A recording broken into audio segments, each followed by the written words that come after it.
Baik, Pak Arif, ini. Assalamualaikum, Pak Arif. Waalaikumsalam warahmatullahi wabarakatuh. Wah, ini lama tidak ketemu nih. Gimana kabarnya, Pak Arif ini? Alhamdulillahirobbilalamin, sehat Pak Ud. Ini di masa pandemi. Selamat itu yang utama di masa-masa pandemi seperti ini. Alhamdulillah. Oke, iya. Di masa COVID, saya lihat ya, Pak Arif semakin banyak kesibukan ini, tidak berkurang tapi malah bertambah ini. Apa saja ini kelihatannya Pak Arif yang dilakukan? Ada hari tanpa fikun ini Pak. Tanpa fikun, tanpa webinar. Oke, ya. Ternyata kalau kita kreatif justru kita nanti kekurangan waktu karena banyak peluang untuk bisa belajar maupun sharing pengetahuan. Ya kali ini kita pengen bincang-bincang dengan Pak Arif. Pak Arif itu kan banyak prestasi yang sudah dicapai sebagai guru prestasi nasional, kemudian guru inovatif, ya, kemudian juara pembuatan media pembelajaran, kemudian sudah mendapatkan juga penghargaan dari Menteri Pendidikan Nasional ya, dari Presiden ya. Satya Lencana, ya, Satya Lencana bukan karena masa kerjanya, tapi karena prestasinya. Dan sudah macam-macam, ya. Barangkali Pak Arif bisa ceritakan ini apa yang paling puncak itu apa Pak Arif? Yang membuat penjenengan merasa bangga, merasa senang dari prestasi yang atau malah belum merasa puncak ini? Gimana ini Pak Arif? Baik Pak Ud. Kalau saya secara pribadi itu sebenarnya kalau prestasi yang sudah saya raih sebelumnya itu saya sudah menganggap itu sebagai masa lalu, Pak. Oh iya. Ya, karena kalau saya berpuas diri dengan prestasi di masa lalu, mungkin saya nanti akan stagnan, nggak bergerak, kemudian saya tertinggal dibanding yang lainnya. Memang dulu sempat nah saya mungkin masih sangat muda mendapatkan itu semuanya di tahun 2011. Di tahun 2011 itu sudah dari Kepres, kemudian dapat penghargaan dari kabupaten, dari provinsi, dari Mendikbud, sampai dapat Satya Lencana pendidikan dari Presiden SBY saat itu. Itu diawali 2011 ya? 2011. Oh ya. Ini kan terus kalau saya Satya Lencananya tahun berapa itu? Satya Lencananya? 2012 ya. Iya. Oh ya. Ya. Kalau saya berpuas diri saat itu mungkin ya saya henti istilahnya. Tapi menurut saya itu adalah titik awal saya untuk melangkah. Nah, kalau saya mengatakan itu titik awal, berarti saat itu saya harus lebih baik lagi. Jangan sampai hal itu kemudian menyurutkan langkah saya untuk berhenti. Tapi saya harus berbuat lebih baik lagi. Seperti itu. Desainnya saya saat itu seperti itu, Pak. Makanya saya tidak berhenti saat itu, kemudian saya lebih banyak ke sosial terutama, kemudian bagaimana membagi pengalaman itu ke teman-teman. Karena saya pribadi sudah menganggap bahwa kalau saya sudah dapat seperti itu, tidak saatnya saya untuk ikut berlomba lagi. Tapi saatnya saya menelurkan bakat atau insan-insan prestasi yang lainnya. Karena satu orang berprestasi menurut saya nanti bisa menginspirasi banyak orang untuk buat lebih baik. Seperti itu Pak. Dan itu terbukti dari tahun 2012, 2013, 14, 15, 16, 17 sampai kemarin masih membina untuk timnya Jawa Tengah, sehingga berapa kali itu sampai Jawa Tengah menjadi juara umum di tingkat nasional itu? 11 kali Pak. Berapa? 11 kali ya? 11 kali juara umum di tingkat nasional. Iya, alhamdulillah ini berarti bisa membawa nama baik Jawa Tengah ya. Dan Pak Arif itu intensif mendampingi para duta-duta itu sampai mulai dari persiapan sampai di tingkat nasional ya. Betul. Ya. Tidak hanya Pak Arif. Ini bicara yang enak-enaknya ini ya. Ketika menjadi juara itu enaknya apa Pak Arif? Ini. Yang satu jelas kita mendapatkan akses connectivity yang agak luas, Pak. Jadi ketika kita sudah dapat juara nasional, berarti akses kita sudah nasional. Yang kedua, kita dapat reward, satu jelas finansial, dapat yang lumayan lah secara finansial saat itu. Kemudian dapat penghargaan reward lain itu jalan-jalan istilahnya benchmark tadi banding ke beberapa negara luar negeri. Itu yang mungkin saat muda itu tidak terpikirkan. Kita bisa jalan-jalan ke banyak negara gitu, Pak. Negara mana saja ini yang sudah dikunjungi yang dari dampak langsung prestasi yang diperoleh? Negara mana saja? Yang dulu di Gunung Inovatif itu di Eropa, di beberapa negara Eropa. Kemudian dapat practice itu juga 2 Eropa. Dulu di Spanyol, di Italia, di Swiss. Kemudian yang guru prestasi itu Cina dulu, di Korea Cina. Nah, kemudian dapat lagi di Nobel itu ya ke Eropa, banyak, Pak. Rata-rata yang menang nasional dapat ke luar negeri. Itu lumayan lah. Itu 14 hari di sana belajar di konsep pembelajarannya di sana seperti apa, dari jenjang menengah, perguruan tinggi. Kemudian kita juga mengenal bagaimana budaya mereka.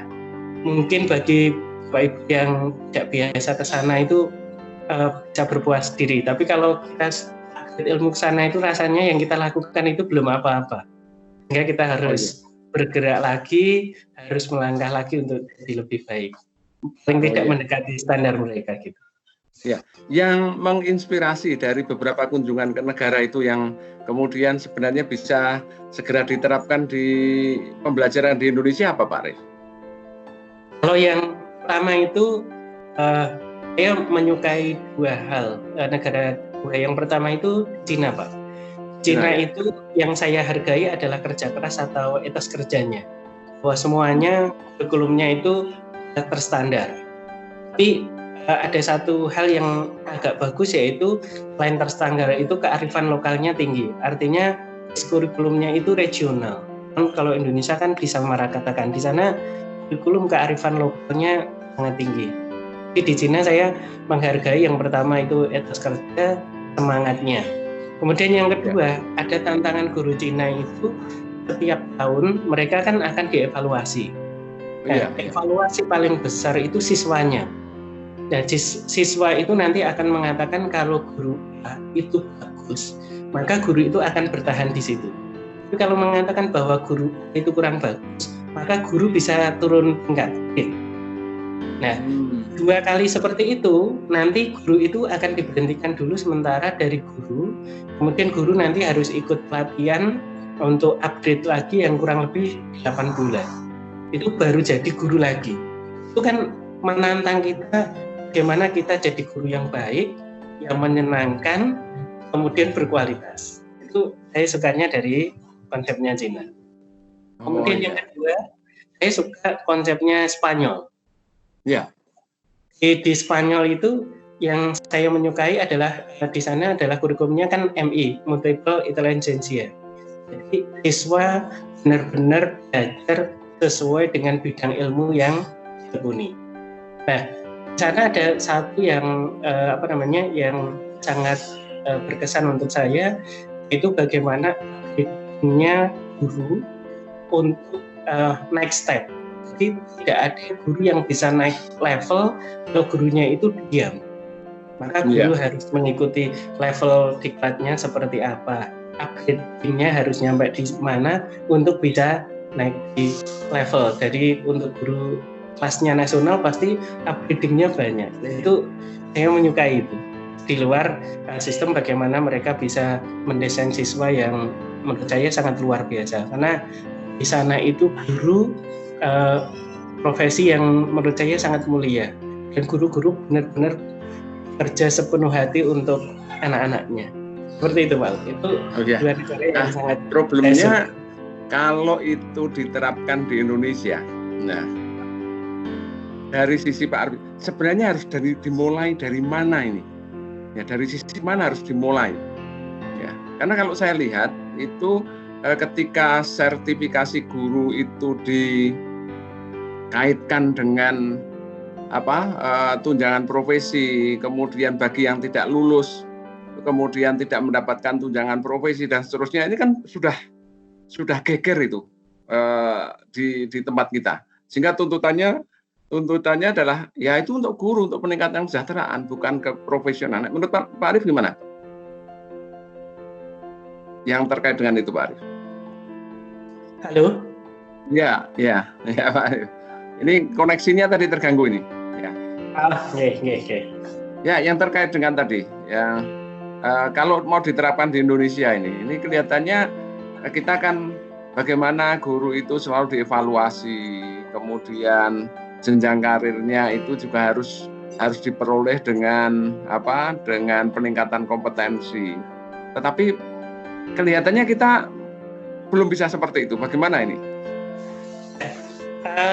Menurut saya kita memulainya dari lingkup yang kecil dulu.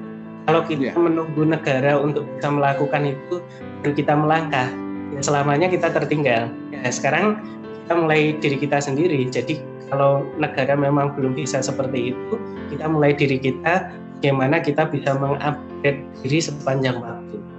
Kalau semua guru punya prinsip seperti itu, saya kira otomatis pendidikan akan naik dengan sendirinya, Pak. Ya, tapi terlalu lama kalau ini kan harus menjadi kebijakan nasional ini, atau minimal di tingkat daerah. Jadi di otonomi daerah itu sebenarnya sangat strategis untuk kemajuan pendidikan, di mana kalau kepala daerah, misalnya kepala dinas, itu kemudian punya kebijakan yang berlaku di daerah itu, kemudian diikuti oleh semua guru, sehingga apa yang menjadi tuntutan pendidikan guru yang berkualitas, kemudian manajemen kelas yang baik, manajemen sekolah yang baik itu bisa berjalan, kan bisa. Ini kalau masih pribadi-pribadi begitu, kapan akan maju ini? Ya. Yang pertama harus kita mulai dari pribadi. Kemudian yang kedua tadi kan saya sampaikan di awal itu pentingnya leadership dalam pendidikan, Pak. Ya memang kepala daerah, kemudian kepala UPTD seperti kepala dinas itu sangat memegang peranan ini. Contohnya kita kan mengerti Jawa Tengah dalam 2 tahun ini untuk seleksi kepala sekolah dan pengawas itu kan diambilkan dari XX prestasi. Artinya memang dari insan-insan prestasi yang di tingkat nasional. Saya kira nanti kepala sekolah Provinsi Jawa Tengah yang diambil dari insan-insan prestasi nasional itu nanti kalau ini memang benar-benar bibit yang bagus, itu akan menginjek banyak kegiatan, banyak support di dalam planning ke depan. Karena kepala sekolahnya prestasi, artinya orang-orang yang berprestasi merasa ada penghargaan jenjang karir yang jelas. Kemudian yang kedua, saya yakin XX prestasi ini punya inovasi, punya mimpi-mimpi besar untuk memajukan pendidikan. Yang kalau beliau-beliau nanti sudah jadi kepala sekolah, pengawas atau beberapa pejabat itu akan menyalurkan energi positif ke pendidikan. Seperti itu. Oh iya, ya bagus sekali itu Pak. Ini kita beralih Pak. Jadi ini barangkali teman-teman kita ini kan memandang Pak Arief itu ya prestasi nasional, sering ke luar negeri, bahkan sering diundang untuk mengisi berbagai macam pelatihan ya, baik dalam negeri bahkan di luar negeri. Itu bagaimana proses? Nah, yang penting kan kita tidak hanya melihat hasil akhir, tapi bagaimana proses menuju ke sananya itu. Itu dimulai kapan, kemudian bagaimana suka dukanya sampai memperoleh itu. Ini sangat penting untuk teman-teman kita sehingga ini bisa menginspirasi, sehingga kalau yang menginginkan seperti itu kan bisa meniru langkah-langkahnya. Semakin banyak orang yang bisa mengadopsi langkah-langkahnya Pak Arief ini kan semakin bagus. Nah ini barangkali kita bisa butuh itu. Silakan. Yang pertama prinsipnya berbagi itu tidak harus menunggu kita besar. Sama seperti kalau prinsip ekonomi, jika kita berbagi kan tidak harus menunggu kaya. Sama kalau saya prinsipnya sedikit yang kita punya kalau itu bisa dibagi dan bermanfaat untuk orang lain itu saya kira lebih bagus. kita tidak perlu menunggu bawah dulu, kita di level tertinggi baru berbagi. Tapi kita tetap harus mulai step. Kan tidak mungkin kita langsung bisa berbagi di level provinsi, nasional sampai internasional kalau tidak dimulai dari yang kecil. Kita mulai dari kita sendiri, kemudian di paling lingkup kecil ya di MGMP kabupaten, kemudian nanti di provinsi, komunitas di provinsi, nasional, baru berjejaring atau istilahnya konektivitas kita dengan luar negeri. Untuk mencapai di sana memang kalau saya pribadi mengatakan tidak hanya sekedar usaha, tidak hanya sekedar usaha. Artinya apa? Ya memang kita harus melakukan sesuatu yang mungkin lebih keras daripada orang lain. Mungkin kita untuk prepare ke sana, mungkin kalau orang lain tidurnya lama ya mungkin kita dikurangi. Orang lain tidak mau belajar, kita harus belajar sesuatu. Karena upgrading itu penting. Menurut saya sederhana, kan kadang-kadang banyak orang yang ketika sudah nyaman dengan di area atau di zonanya, mendapatkan sesuatu yang baru kan ada rasa penolakan. Tapi kalau kita melihat sesuatu yang baru, kemudian kita mau belajar, saya kira walaupun agak lambat, nanti lama-lama akan menguasai. Pak Un masih ingat dulu kan kita tahun 2010 saja kita sudah pernah melakukan cyber classroom dengan Finlandia. Iya. Sebelum ada masa pandemi seperti ini. Jadi kita sudah, anak-anak kita sudah bisa terkoneksi dengan Finlandia. Itu kalau bagi orang saat itu mungkin berpikir, internet saja mahalnya seperti itu, kok mau-maunya seperti itu. Nah, seperti itu. Iya. Mungkin orang-orang nggak berpikir efeknya ke depan seperti apa. Nah, seperti itu. Jadi kita mulai dari hal yang sederhana seperti ini. Contohnya di masa pandemi itu ketika banyak guru yang masih gagap dengan teknologi, harus ngajar seperti apa, kemudian konsep ngajarnya seperti apa, kan akhirnya ada campur aduk. Nah, kita kan jadi sudah biasa seperti ini. Coba. Iya. Wah, memang butuh kerja keras ya, butuh kerja keras, kemudian juga kemauan belajar, mau berbagi ya. Ini Pak Arif, kira-kira kapan ini waktu-waktu yang Pak Arif gunakan? Toh pagi itu, apalagi kan jarak sekolah dan rumah ini cukup jauh itu. Kira-kira perjalanan lebih dari 30 menit ya, sekitar 45 menit ya. 1 jam. Ya, 1 jam kan? Perjalanan 1 jam ya. Ya, 1 jam ya, 1 jam. Berarti kan kalau masuk jam 7 kan harus jam 6 itu sudah terlambat ya kalau berangkat dari jam 6 kurang. Ya, jam 6 kurang harus sudah berangkat dari rumah. Kemudian perjalanan. Ya. Kapan ada waktu? Ya, ini kan banyak orang mengatakan, kapan ada waktu, pagi sudah bekerja, sore masih harus koreksi. Inilah kapan ada waktu untuk belajar? Kalau saya membagi waktunya sederhana. Jadi kalau pagi waktunya kerja, saya bekerja. Kalau ada waktu senggang baru kita gunakan. Kemudian pulang dari sekolah itu waktunya keluarga. Jadi saatnya untuk ibadah sama keluarga. Nah, di malam hari itu kan kita bisa menjalankan itu, terutama di seperti malam terakhir Pak U. Nanti kita ibadah, setelah itu kita belajar lebih tenang itu. Kayaknya itu kalau belajar lebih cepat masuk gitu. Oh ya. Jadi ini belajar paling nyaman. Iya, menggunakan ajarannya Rasulullah ini, menggunakan manfaatkan sepertiga malam terakhir ya. Selain beribadah, ya belajar kan juga merupakan ibadah ya. Setelah sholat tahajud, membaca Al-Quran, kemudian bisa belajar. Ini. Ya ini barangkali ya kunci-kunci ini mungkin bisa kita adopsi. Nah, selain itu Pak, selama perjalanan itu barangkali bagaimana dukungan lingkungan baik itu lingkungan di keluarga, lingkungan di teman-teman sendiri, adakah hambatan atau bahkan semuanya memang sudah memberikan dukungan atau ada kiat khusus agar lingkungan itu memberikan dukungan penuh terhadap prestasi-prestasi yang akan kita capai? Baik. Yang pertama kalau untuk keluarga tentu sangat mendukung Pak. Tidak mungkin kita bisa seperti ini tanpa dukungan keluarga. Itu pasti. Kemudian yang kedua itu di lingkup kedua ya, istilahnya sekolah. Sekolah itu kan rumah kedua. Pada prinsipnya sebagus atau sebaik apapun kita, pasti ada yang tidak suka. Itu saya pasti berpikir seperti itu. Tapi tidak kemudian menjadikan mungkin ada orang yang tidak menyukai itu kemudian menjadikan halangan. Justru itu menjadi energi kita untuk berbuat lebih baik lagi. Kemudian kita merangkul semua pihak. Jadi kalau di sekolah pun saya yakin mungkin ada yang tidak diucapkan, mungkin ini seperti ini. Tapi prinsip kita adalah bagaimana kita tidak merugikan orang lain, kemudian kita bisa berikan manfaat untuk mereka. Misalnya paling mudah lah, bagaimana kita mengelola siswa, kemudian bagaimana kita mengelola pertemanan di sekolah. Itu kan pasti ada seninya, gitu Pak. Prinsipnya saya, ketika ada orang yang menyatakan tidak menyukai dengan event atau kegiatan kita tidak boleh serik sejauh ini. Tapi itu menjadi energi kita, bagaimana kita untuk memperbaiki diri. Jadi tidak boleh sakit hati itu ya? Oh, nggak boleh. Kalau kita sakit hati mungkin kita malah berhenti, ini malah keras Pak. Oh ya. Nah ini Pak, Pak Arif kan waktunya banyak juga digunakan untuk kegiatan-kegiatan di luar.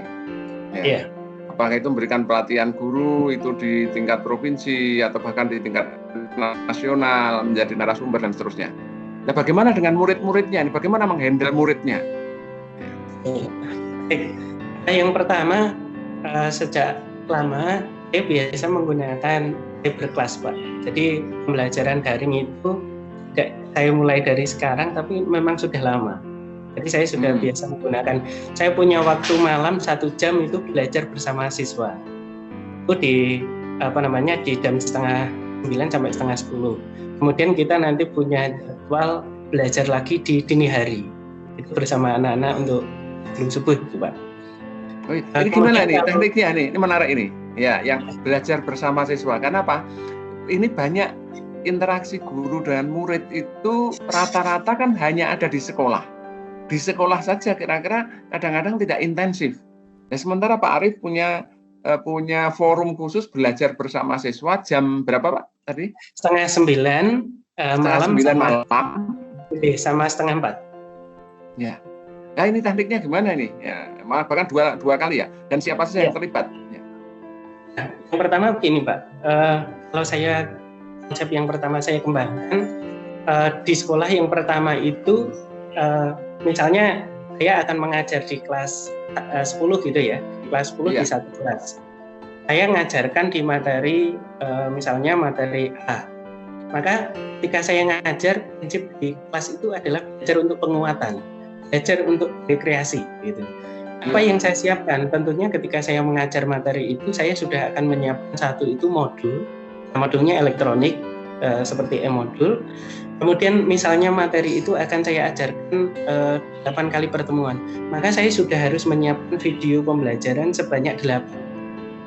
Masuk pertama di situ saya harus sudah menyiapkan e-modul, sudah menyiapkan media video pembelajaran sejumlah 8. Kemudian proyek pekerjaan apa yang harus kita kerjakan bersama. Karena prinsip saya untuk nilai keterampilan itu saya dengan siswa itu berdasarkan kesepakatan. Jadi beda kelas bisa jadi konsepnya nanti berbeda. Itu sudah kita desain di awal-awal. Itu kita berikan ke anak. Jadi anak itu tidak kita belajar di kelas itu baru mengerti itu seperti ini toh. Enggak. Tapi anak kan sudah belajar di rumah, sudah explore dulu, sehingga ketika di sekolah lebih banyak bagaimana kita saling berinteraksi untuk penguatan materi.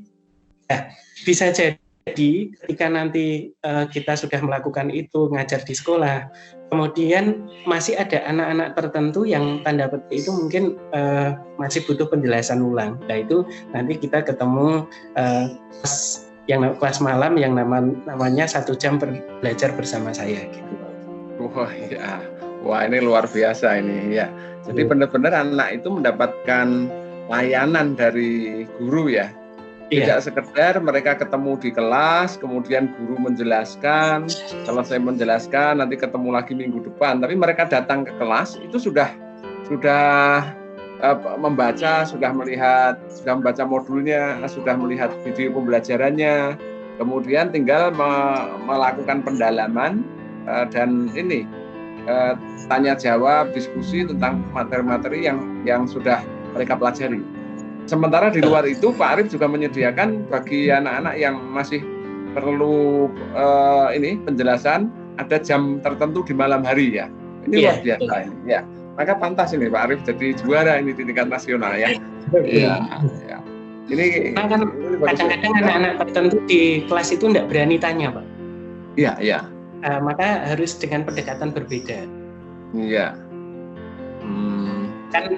Kalau saya biasanya kan punya grup 4 kelas. Jadi kalau saya ngajar 4 kelas ya saya punya grup WA 4 kelas. Kemudian nanti punya layanan 4 kelas.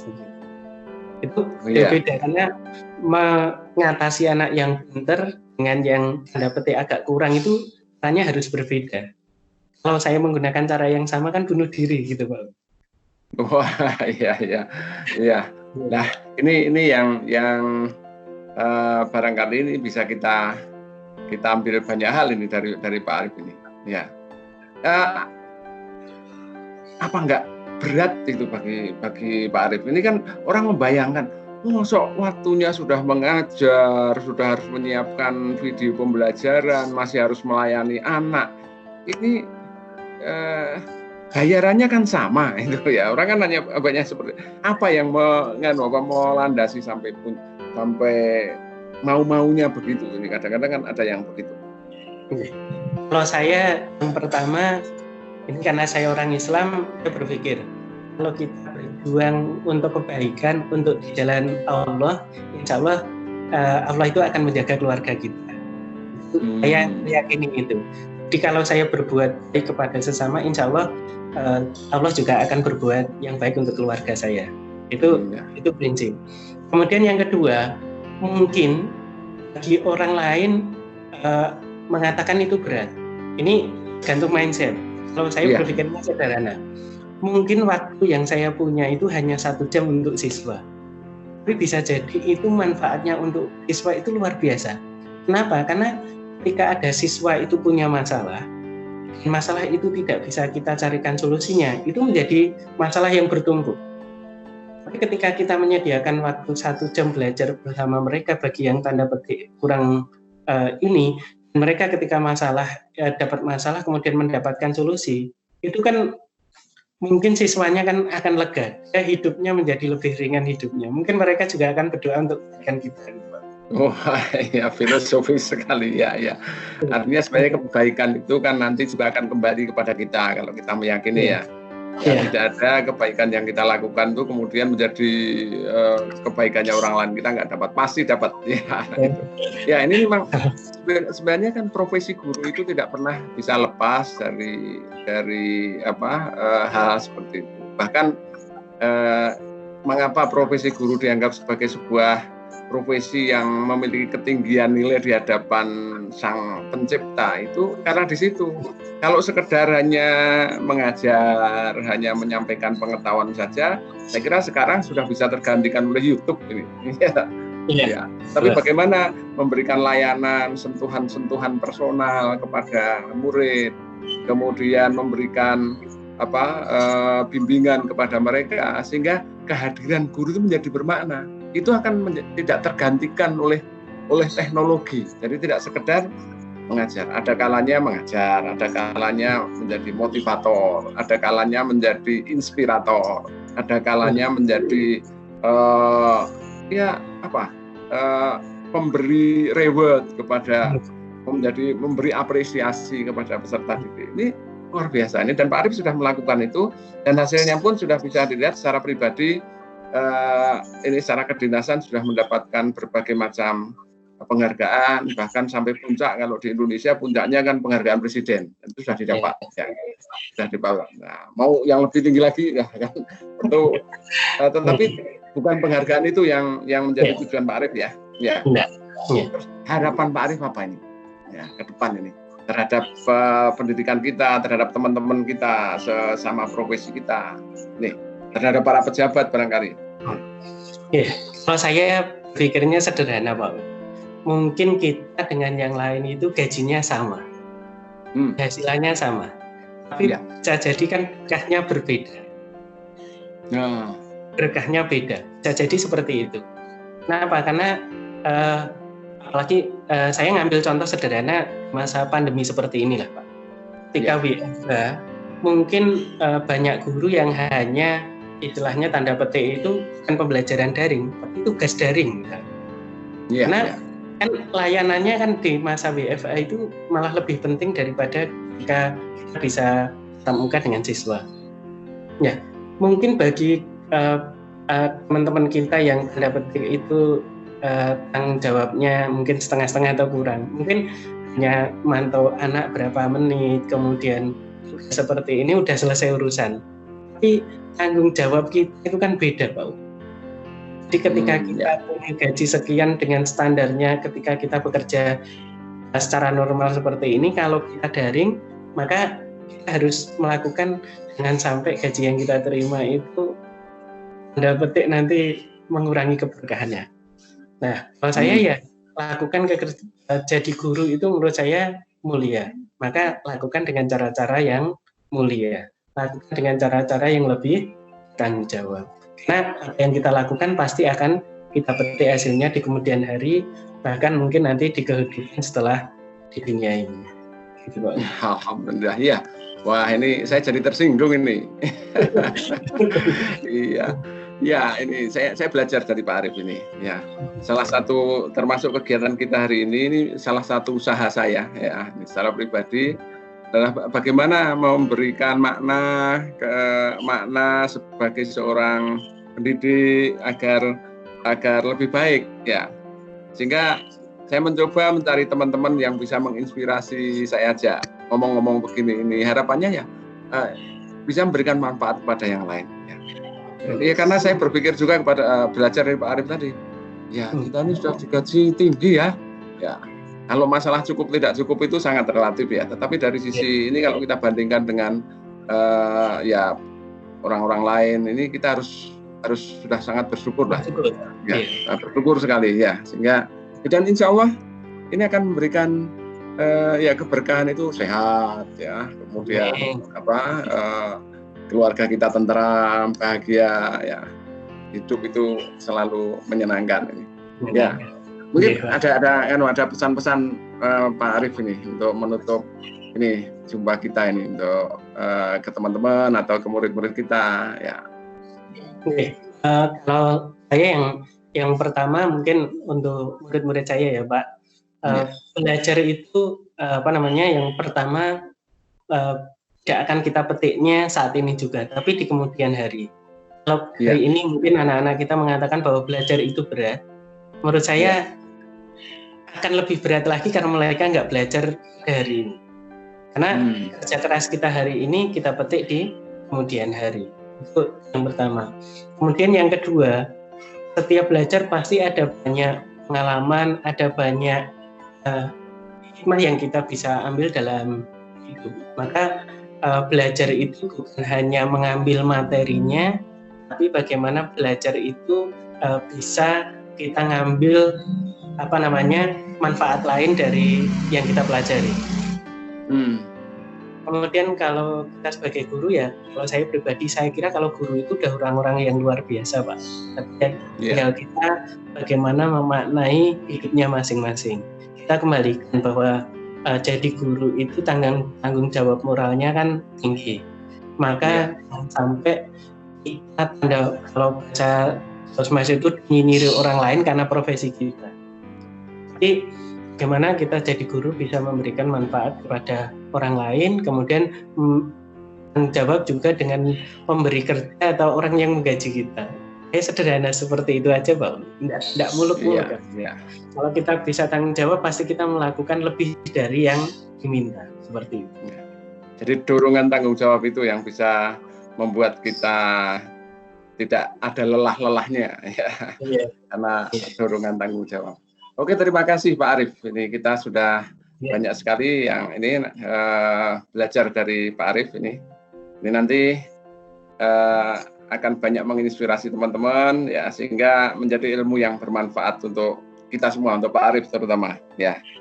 Terima kasih, selamat bekerja ya, sukses selalu. Semoga hari-hari yang akan datang Pak Arief semakin sukses, memberikan manfaat yang lebih banyak kepada murid-murid, kemudian pada lingkungan, baik yang lingkungan terkecilnya sampai lingkungan yang lebih luas lagi. Ya, terima kasih. Assalamualaikum warahmatullahi wabarakatuh. Terima kasih Pak Ud. Saya juga sangat terinspirasi dari Pak Ud soalnya. Luar biasa. Akhirnya saya juga akan belajar dari Pak Ud. Dulu saya juga belajar dari Pak Ud bagaimana memanage diri, bagaimana bisa mengembangkan diri. Saya juga terima kasih sekali untuk Pak Ud ya. Sama-sama Pak Arief, kita saling belajar. Ya, Waalaikumsalam warahmatullahi wabarakatuh. Waalaikumsalam warahmatullahi wabarakatuh.